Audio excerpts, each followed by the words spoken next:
Hello class. This week we're going to look at the contemporary field of religious studies, specifically postmodernist religious studies, and try to figure out whether postmodernism, whatever that is, could be considered as a critique of the religious domain or a new opening for it. Just to throw one more wrench into the wheel of our overall interpretation of Nietzsche, I know everyone was a little shocked, though most of you were unconvinced by Fraser's attempt to redeem Nietzsche. In his recently released book, Fanged Noumena by Nick Land, in an essay, The Shamanic Nietzsche, we get an epigraph which is anonymous graffiti. God said to Nietzsche, "That'll teach ya, you irritating little creature." Nick Land's philosophical position is that of active nihilism and virulent atheism. For Land, any attempt to sugarcoat what Nietzsche's project really is and entails is wholly misguided and deluded. He writes, "Will Christendom ever reap the whirlwind it has sown? That it should try to pass from a tyranny to a joke is certainly understandable, but that its enemies should do nothing to obstruct its evasion of nemesis is more puzzling. How can there be such indifference to the decline of our inquisitors? Is it that they succeed so exorbitantly in their project of domestication that we have been robbed of every impulse to bite back? Having at last escaped from the torture palace of authoritarian love, we shuffle about, numb and confused, flinching from the twisted septic wound of our past, now clumsily band-aid with the rags of secular culture. It is painfully evident that post-Christian humanity is a pack of broken dogs." Blaming Georges Bataille, although he very well could have blamed Heidegger, as the main textual impediment to Christianity's fully plotted quiet death, Land writes, "The prolongation of its terminal agonies into the 20th century is something to lament. Having definitively exhausted itself after 2 ugly millennia of species vivisection, Christianity attempts to skulk away from the scene, aided by the fog of supine tolerance which dignifies itself as postmodernity. It does not take a genius to see whose interests are served by this passage from militant theism to postmodern ambivalence." Nick Land being a foremost exemplar of a virulent atheism and militant anti-Christianity can certainly not be expected to concur in any level with Jacques Derrida's famous statement in Writing Indifference that the death of God will ensure our salvation because the death of God alone can reawaken the divine. Are we ready to address this thorniest of contemporary problems? That is, of what Christianity and even the 3 great monotheisms can still mean to us today? Here's a question that's on everyone's lips nowadays. Social media world that saturates us, what is postmodernism? A favorite punching bag of the conscious and unconscious alt-right theorists and their accolades in the American cultural arena, postmodernism seems to be something that everyone has an opinion on, and yet few have any clue what it really is. Thinkers like Jordan Peterson shadowbox the so-called postmodernists to gleeful crowds that think they're watching an intellectual battle royale. Down with the neo-Marxist, cultural Marxist, critical theorists, Horkheimer, Adorno, Derrida. They obviously bequeath on us nothing but a society-eroding identity politics. Hopefully, at the very least, after studying the material for this week and watching this lecture, you'll realize that most so-called critiques of postmodernism really do have no clue what it's about, nor have they read any of the so-called postmodern thinkers that they lump into this general category.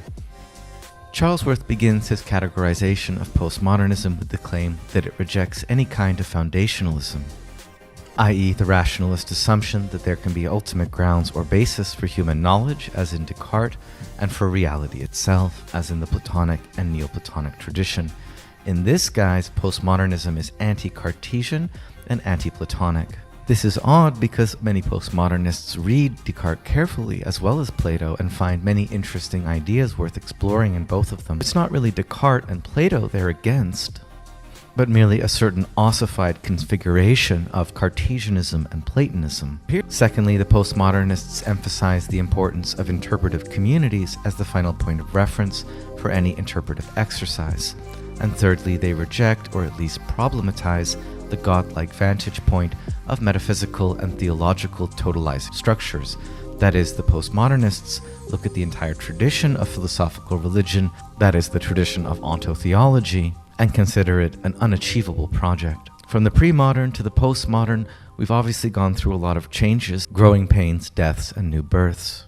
Little wonder that we're not really sure about what postmodernism is, since it's only been around for about 50 to 100 years. The term postmodernism enters into contemporary discourse largely through the work of Jean-François Lyotard in the late 1970s. Lyotard defines postmodernism as incredulity towards meta-narratives. It can also thus be defined in terms of the hermeneutics of suspicion, and has a long and illustrious prehistory in the decades and centuries before it was explicitly defined as a term. As incredulity towards meta-narratives, postmodernism can be understood as a contemporary skepticism. In regard to the implication of this definition of postmodernity for the study of religion, postmodernism as incredulity or suspicion, is there really such a thing as postmodernism as a school? Is it really an ideology of its own, an ism? The view is no. The term was promoted in Lyotard's seminal essay and then came to be a catch-all to describe a certain style of doing philosophy, although not really a philosophy in and of itself. This is a lot like the term existentialism, which is used to describe a huge number of thinkers from Nietzsche and Sartre and beyond. Although how all these thinkers fit under the moniker or label existentialism is very unclear. Only Sartre and a few others called themselves existentialists.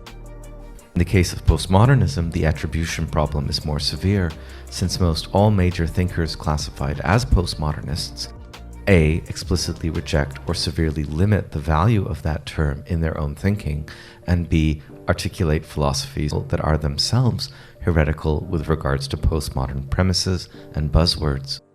It would be more accurate to define many of these thinkers as post-structuralists, i.e. the generation of thinkers who came after structuralism, that is, after Ferdinand de Saussure or Levi Strauss or others. When we say something is postmodern on the basis of a naive concept of postmodernism, we are ourselves totalizing ism seekers and precisely not the type of thinkers that the so-called postmodernists were. Nevertheless, Charlesworth, as well as thinkers like Terry Eagleton, think that they can define a basic worldview inherent to the term postmodernism. For Charlesworth, postmodernism defines or locates itself in opposition to modernism or modernity, and modernity in turn is commonly defined in terms of the values of the European Enlightenment. According to this definition, postmodernism would be anti-modernism, anti-modernity, and anti-enlightenment. I think this definition is so vague as to be not very helpful at all. Terms modernism, modernity, and the Enlightenment all being highly contested, such that it would be difficult to locate any so-called postmodernists who are against all three of these things in all their definitions. Terry Eagleton, postmodernity is a style of thought which is suspicious of classical notions of truth, reason, identity, and objectivity, of the idea of universal progress or emancipation, of single frameworks, grand narratives, or ultimate grounds of explanation. Against these Enlightenment norms, it sees the world as contingent, ungrounded, diverse, unstable, indeterminate, a set of disunified cultures or interpretations which breed a degree of skepticism about the objectivity of truth, history and norms, the givenness of natures, and the coherence of identities. Here again, postmodernity, as a style of thought rather than a doctrine, is thought to be ultimately reducible to a set of premises. Untruth against truth, the irrational against reason, difference against identity, subjectivity versus objectivity, and disunified interpretations versus the promotion of grand meta-narratives. On one level, Eagleton's definition coheres with Lyotard that postmodernism is incredulity towards meta-narratives or a hermeneutic of suspicion. The narrative of a school that is against meta-narratives, a new breed of skeptics, now skeptics against the Enlightenment and identity politicians to boot, who are nevertheless skeptical of the very notion of identity. If Foucault and Derrida are to be considered as arch-postmodernists, none of this applies to their thinking very well at all. Eagleton himself acknowledges that postmodernism is such a portmanteau word that anything you assert of one piece of it is almost bound to be untrue of another. This is equivalent to Eagleton saying he's not really quite sure what postmodernism is, so why define it? Charlesworth looks at the sources of postmodernism as well, noting they are extremely eclectic. Nietzsche, Heidegger, semiology, the structuralism of de Saussure and Levi Strauss, Gadamer or hermeneutics, neo-Kantian sociology, Michel Foucault, neo-Marxism and neo-Freudianism, contemporary feminist thinking, And we could add to this list critical theory, decolonial studies, environmental studies, Afrocentrist or Afrofuturist interpretation, etc., etc., etc. In short, there are so many postmodernisms that we must wonder how useful the term is. This is why I would advocate that we use the term merely to designate an era, the era that came after modernism. But also that postmodernists are really not necessarily anti-modernists. On the contrary, there is much in modernism that is already postmodern, and much in the postmodernists that clearly derives from the modernist tradition. To say a thinker is postmodern is only to say that they derive their intellectual orientation from the study and the transformation of modernist traditions, while also pushing those traditions past their limits and at the same time coming after them. In this sense, all historically and intellectually well-informed people since 1950 can be called postmodern. When we look at the people in contemporary culture and social media wars who are virulently anti-postmodernism, we can note that with very few exceptions, they haven't bothered to read much intellectual history after 1950. Next, postmodernism does not equate to some form of atheism or secularism. Heidegger and Derrida, for instance, strongly suggest that there is a space for God and religion, even if traditional metaphysics or ontotheology must be critiqued and recontextualized. The idea that postmodernists are somehow irrational also doesn't stand up to scrutiny. Postmodern thinkers do tend to point to the failings of modernity and its concept of rationality, but they are not anti-reason. It is true that many postmodern thinkers are concerned with the loss of the sacred, the disenchantment of the world, the exploitation of nature, the impasses of libertarian individualism, and the divorce between technology and tradition. For the postmodernists, both reason and faith have a role to play in addressing and working out the implications of these complex issues. CHARLESWORTH claims that the postmodern critique of foundationalism and its theory of interpretation, promoting not relativism but pluralism, is a universal feature of postmodernism. This again doesn't hold up to scrutiny. Jacques Derrida is on record as saying, "I am not a pluralist and would never say that every interpretation is equal." Neither a pluralist nor a relativist. For CHARLESWORTH, Derrida's thinking has devastating implications for the religious domain. I think this claim is again very overblown. As we will see in Derrida and Vadimo this week, postmodernism is part and parcel also of a return to religion and of a sensibility for the religious in contemporary philosophy, and has not just negative but also many positive implications for the present and future of Christianity, Islam, and Judaism. Might a postmodern orientation cause us to reevaluate and more highly value non-foundational forms of religious belief? Yes, but why is that a bad thing? Certainly taking up a postmodern perspective does not mean that we simply cease to value Plotinus on the one, or in Islam that we prefer Al-Ghazali's Sufi god to Avicenna's Aristotelian one. Rather, postmodern readers and writers have the onus on them to read and appreciate all texts for what they have to offer. When we begin the game of selecting which we prefer as closer to the truth, which synthesis of traditions or canons and official interpretations we avow and which we don't, that is precisely where postmodernism might be of a lot of help in making sure we are not doing so too exclusively or unethically, or within a limited interpretive framework.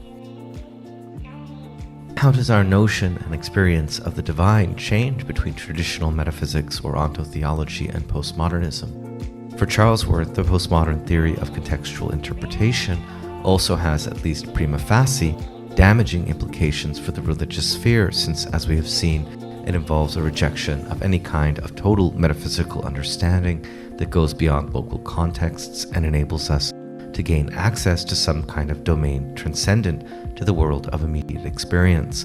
The classical monotheistic religions implicitly presuppose some kind of metaphysics of this kind, and the crucial question is whether it is possible to have access to a realm of the divine without metaphysics.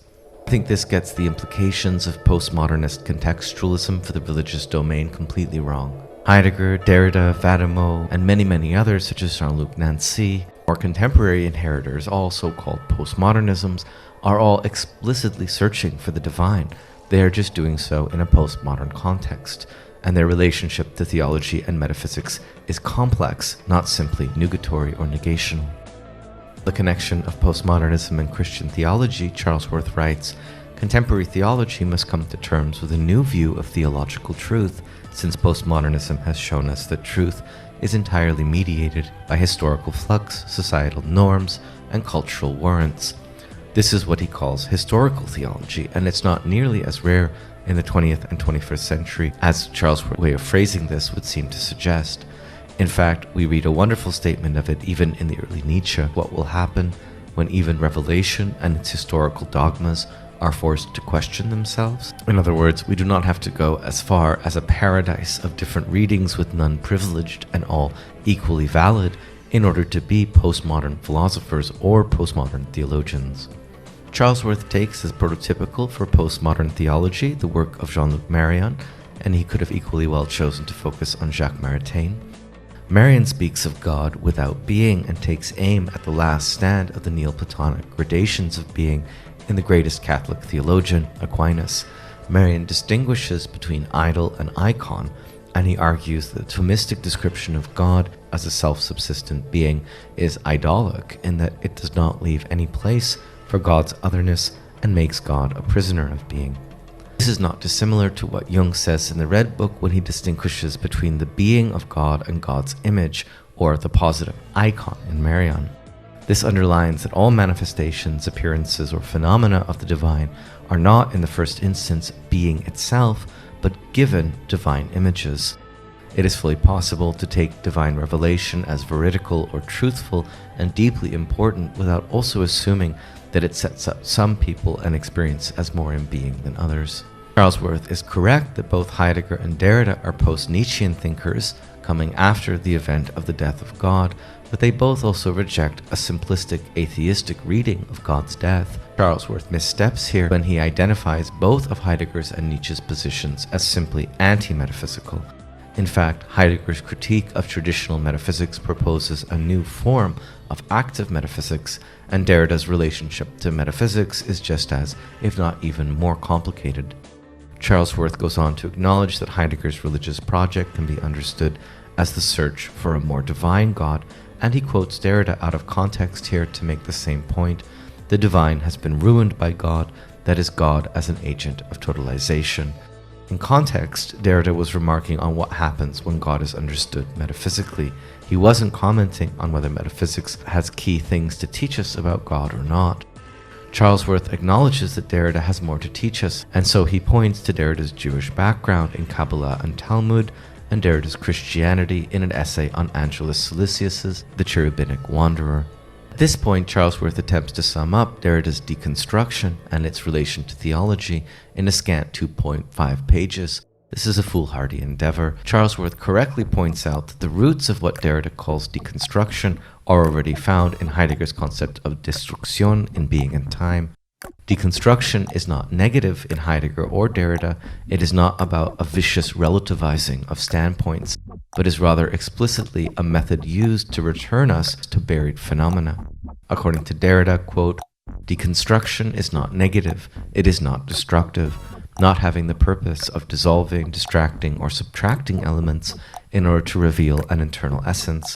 It's a matter of gaining access to the mode in which a system or structure or ensemble is constructed or constituted, historically speaking, not to destroy it or demolish it, nor to purify it, but in order to accede to its possibilities and its meaning, to its construction and its history."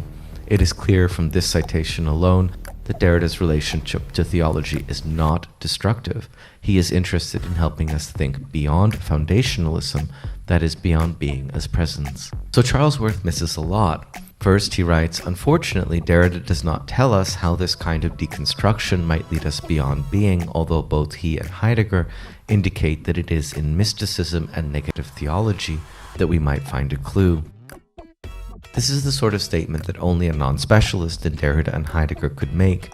On the contrary, negative theology is extensively explored in Heidegger's lecture course on the principle of reason and in Derrida's essay on the name, which CHARLESWORTH doesn't seem to have read here. But even this is very far from exhausting Derrida's or Heidegger's position on God and the divine.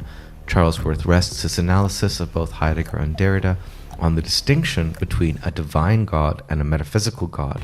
This means he is resting his analysis of them both on a simplistic distinction between official theology and heretical mysticism, reading both Derrida and Heidegger as mere mystics.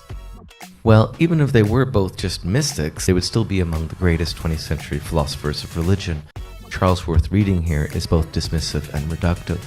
He wants to know what statements like "I believe in God" would mean for Heidegger or Derrida, and writes, despite his very interesting remarks about the non-metaphysical God that emerges from the process of deconstruction, we are little the wiser as to what a basic religious utterance such as "I believe in God" really means.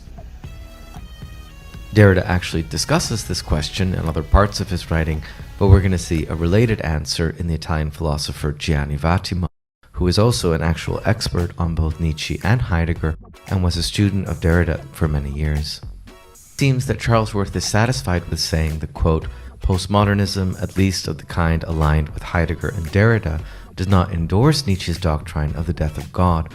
What it does is to reject a particular philosophical view of God, which has had an enormously large and influential currency since the beginnings of Greek philosophy, and which defines God as the ultimate metaphysical foundation or ground. Deconstruction is neither theistic nor atheistic in any normal sense of the word. Deconstruction offers a critique of theism, to be sure, but it is directed to the ism rather than the theos. That is, it offers a critique of the use to which God is put. This whole way of framing the question of theism, atheism, God, religion, belief, and faith in Heidegger and Derrida, this is the positive and undeconstructible character of much of the history of metaphysics in their thought. CHARLESWORTH also seems satisfied with considering Heidegger and Derrida's work as exemplars of a philosophical reason eternally ambivalent about theism and atheism. Because of this, CHARLESWORTH thinks for the postmodernists, there cannot be a philosophy of religion in any meaningful sense. In other words, CHARLESWORTH has reduced Heidegger and Derrida's position within his own discipline of theology to non-metaphysical theology. This is a poor reading of them both and pretty bad philosophy. Mark Taylor, who Gilles Fraser cites on Derrida and the link between Derridean deconstruction and negative theology, hits closer to the mark. Taylor describes Derrida's work as an atheology, the slash being a permeable membrane which forms a border where fixed boundaries disintegrate. Along this boundary, the traditional polarities between which Western theology has been suspended are inverted and subverted. Atheology thus suggests the collapse of a whole cluster of supposedly fundamental theological oppositions: belief versus unbelief, theist versus atheist, sacred versus secular. For Taylor, this style of thinking is addressed to those who are suspended between the loss of old certainties and the discovery of new beliefs. These marginal people constantly live on the border that joins and separates belief and unbelief. Fraser, more cautious Christian thinkers remain suspicious of deconstruction, suspicious that it carries with it a built-in hostility to the Christian faith. And Taylor's description of deconstruction as the hermeneutic of the death of God might serve only to deepen such fears. For some, the fashionable interest in deconstruction is the academic community playing chicken with nihilism. Karl Raschke is foremost among those who would blow the whistle on the theologian's attempt to romance the death of God. Theologians who might appropriate Nietzsche's great myth are like children who have discovered some black and treacherous abracadabra. The madman is our reminder of the price of deconstruction. A number of Christian thinkers, however, in seeking to claim that deconstruction is not a threat to Christianity, and may indeed prove some sort of unlikely friend, have wanted to claim that Nietzsche's slogan "God is dead" has in fact nothing directly to do with theology or with an attack upon God. Rather, the death of God is Nietzsche's way of speaking of the absence of transcendental signification in the postmodern period. I think this is quite wrong, writes Fraser. It is surely clear that the phrase "the death of God" has multiple resonances.